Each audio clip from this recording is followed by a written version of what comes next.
What is up, guys? It is your favorite Otaku Lotus here today, and welcome back to the Nerd Corner. And in today's video, I'm giving you my review, my thoughts on the third episode of My Hero Academia. Now, fair warning to proceed with caution because there are potentially spoilers in this video, and if you have not seen the episode or you have not read manga chapter 2 and 3 and you want to avoid all spoilers, then I suggest leaving the video so that you are not spoiled and upset about it later. Now, with that out of the way, let's talk about the intro because this week was a little special. We actually got some changes in the opening this week, and those changes included several screenshots of different characters whom we have not actually been introduced yet in their hero costumes, and I thought it was a really nice touch. I thought it looked really cool. We got to see Ochako, my personal favorite character, Todoroki. We got to see Tokoyami and several other characters whose names I can't really remember off the top of my head, but you can definitely, go by it in slow motion or frame by frame or keep rewinding so you guys can see all the characters. I thought it was a really nice touch. It looked really cool, and hopefully it's a reoccurring thing in the following weeks because I thought it looked really nice in the opening. Now, when it comes to the amount of content in this episode, surprisingly, it felt like it didn't cover very much, but it actually covered all of Chapter 2 and even about roughly 30 to 40% of Chapter 3. Really, the bulk of this episode was Izuku training with All Might. Yes, we got a good old-fashioned training montage with the music and the hard work and the blood, sweat, and tears, and it was enjoyable to watch. This episode wasn't bad by any means, but it was definitely a lot less eventful than the first two episodes.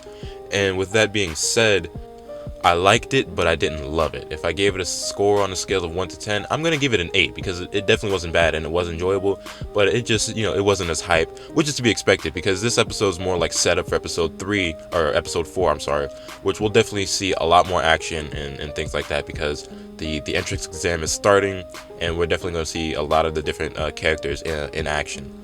In this episode, we also found out that the name of All Might's quirk is actually One for All, and he was not born with this quirk, but he was given this quirk by a predecessor. All for One is a quirk that has been passed down through several generations and has been cultivated with power throughout those generations, and All Might is now passing it down to Izuku as his successor to be the next inheritor of this massive strength, this massive speed. And even though we still don't know the true nature of the quirk and everything that it entails, we did get a little bit more information about it, and we found out that All Might is now passing his power down to Izuku, which I thought was pretty cool, kind of like carrying the torch, passing on the flame type of thing right there.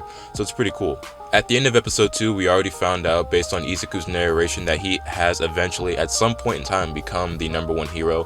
Whether that means in literal terms or like in his heart, in his head, he's the #1, or whatever it means, he has become somewhat of a decent hero, at least in his own eyes or the eyes of somebody or someone. Also, I just want to point out that I actually really enjoy Izuku's narration over these episodes. I don't know how much older he is. I'm not up to date with like the online publications of this manga because I don't really read scanlations, so I don't know if there's any time skips or anything like that. He doesn't sound a lot older. He's like 15 right now. He sounds like he could be 18, 19, maybe in his early 20s. And he just sounds more mature, more developed as a character, and I just really enjoy his narration. I think it's a really nice touch to the anime, and it's just something that I really like. Something I do want to point out though is that even though I did enjoy watching the training montage and I thought the music was alright, I feel like they could have done a way better job with the montage. Like, I don't know, I wasn't disappointed by it necessarily, but I just feel like it could have been way better done, especially in terms of music, because I feel like episode 2 had an amazing score.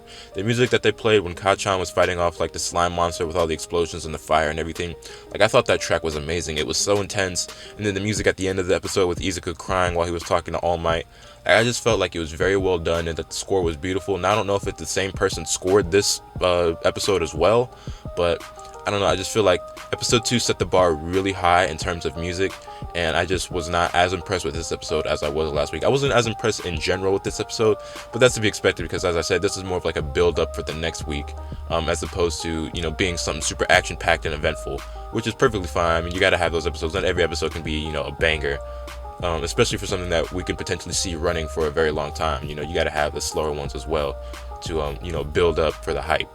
So there's no real problem there. It just was something that I noted. Another thing, let's talk about art and animation. It's solid. I don't think Studio Bones is ever going to really have any major slip-ups or anything like that. Some moments are more fluid than others, but that's just because, depending on whether or not there's action involved in the scene, it's going to be more or less fluid. But the art's consistent. It's on point. Everything about the art and animation. I probably won't even mention it that often from now on because it goes without saying that it's consistent, it's on point. Studio Bones is doing a very good job, and it's to be expected. So even though this episode didn't particularly wow me, I did still enjoy it as always, and I am looking forward to the next one. I'm thinking we're going to see a lot more action in episode 4, and those awesome fight scenes are always what you really want to see in a good battle shonen anime like this one. So I'll definitely be excited to watch that when the time does eventually come around next week.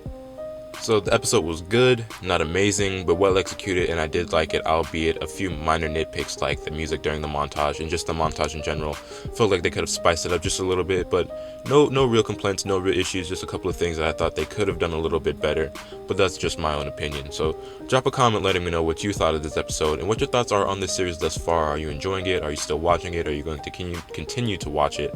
And just what are your thoughts in general? But without dragging this on any further, let me wrap it up by saying if you enjoyed this video, be sure to hit that like button with a good old Detroit smash. Subscribe if you haven't already so you can stay tuned for all the awesome content I plan on bringing you guys. And with all that being said, that's pretty much all I have for today. So I will catch you guys next time. Later.